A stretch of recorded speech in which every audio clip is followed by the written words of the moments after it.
Good morning, everybody. I am Chris. This is Emily Hicks, and this is 7 Minutes for Seniors. This is our second segment. Um, so yesterday we talked a little bit about Emily Hicks law and everything like that. So how specifically, if somebody calls you and says, Emily, I'm older, I need to get my stuff in order. Can you help me with that? Yes. How specifically would you help a senior? Like after the phone call and they're ready to go, what are you going to do for them? Well, usually we do have an initial call just to kind of talk to each other, make sure they want to work with me, and that sort of thing. And then what we do next is have a planning session, and we send a questionnaire ahead of time. You guys, fill out your information, and then we sit down and we really hash everything out. We've had that initial call a lot of the time, so I'm pretty familiar with what the circumstances are usually in the planning session, but yeah, basically what we'll do is we'll get the basics in place. Hmm. Like we get the just the absolute essentials. And that is always going to be a will, but in a lot of times too, it's going to be a revocable trust, a living trust. And that's going to help the family avoid the probate process. Okay.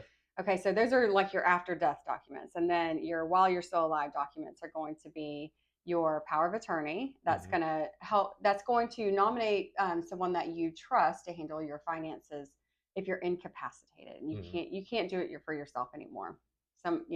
The trust is really key because that's a really, arguably, that's the most important document that you'll And it's a have. revocable trust, right? And well, the trust is revocable. All of it is revocable. Mm. So you can change anything. If something happens and let's say you have your, friend as your power of attorney and you discover some maybe unsavory things about that person, you can always change it. Hmm. So, there's methods to do that. Hmm. But then you need to have your healthcare documents in place as well. And that's going to document your wishes for how you want to be treated medically. Because a lot of times we think we know what someone wants, Hmm. but sometimes we don't know, Yeah. and that's where the living will is really important. I also like to, in a lot of cases, maybe not in someone that is very young, but in a lot of cases dealing with seniors, I prepare another advanced directive just for dementia Mm. because there are different aspects of medical treatment with dementia that come up that Mm. aren't necessarily covered with a Right. general living Yeah. will. It's like, you know, um, living will is pretty general, and we do it like that for a reason because you can't really know what's going to happen Hmm. in the future. Right. Unfortunately, we can't predict, Right. what medical situation is going to occur.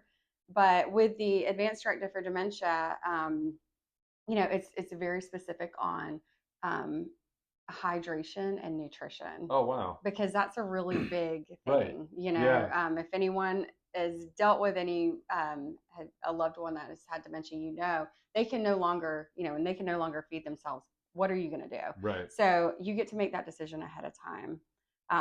And then of course the healthcare Yeah, surrogate. because it's And not like you have them on like supplemental life-saving measures or anything like that. yeah, They've I just mean, it's suffered a really the cognitive decline and then they stop eating. Yeah, and Yeah. it's really about the feeding tube and things like that because I've seen situations with clients that have been put on a feeding tube and it has prolonged their life, Hmm. and it's been very miserable for the Yeah. family for months and months, and they just and there's nothing anybody can do.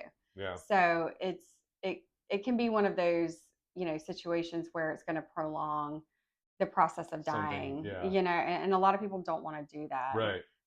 Most people, in fact, that I see don't want to Yeah. do Yeah. that. Yeah. But yeah, so these things are really, really important to have documented because and I find that every hospital and every institution kind of treats, they have their own Right. procedure. They Yeah. have their own, way of thinking. Maybe Hmm. it's according to their religious beliefs or their affiliation or Right. whatever. Yeah. So it's important to have your, That way beliefs documented, you can tell them what and they you're. can honor, Right. what your wishes are because when you can't speak for yourself, Yeah.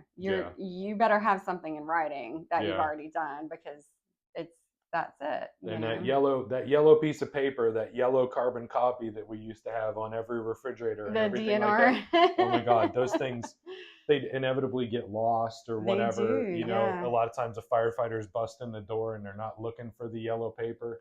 I know I had a lady that was just ate up with osteoporosis, and she had had Mm. radiation and everything like that. So she had really brittle ribs, Oh gosh, and that's she awful. had a heart issue.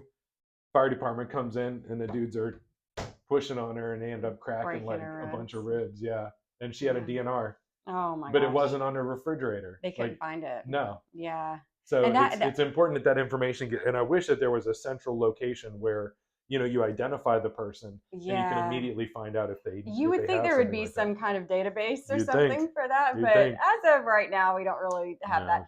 No. It's with first responders. Yeah.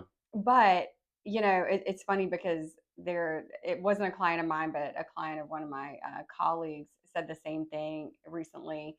He had a client that had a DNR, and unfortunately, he had walked out into his driveway and fell. And Right. so it all half occurred in the driveway, and they Nobody. never saw Yeah. it on the fridge.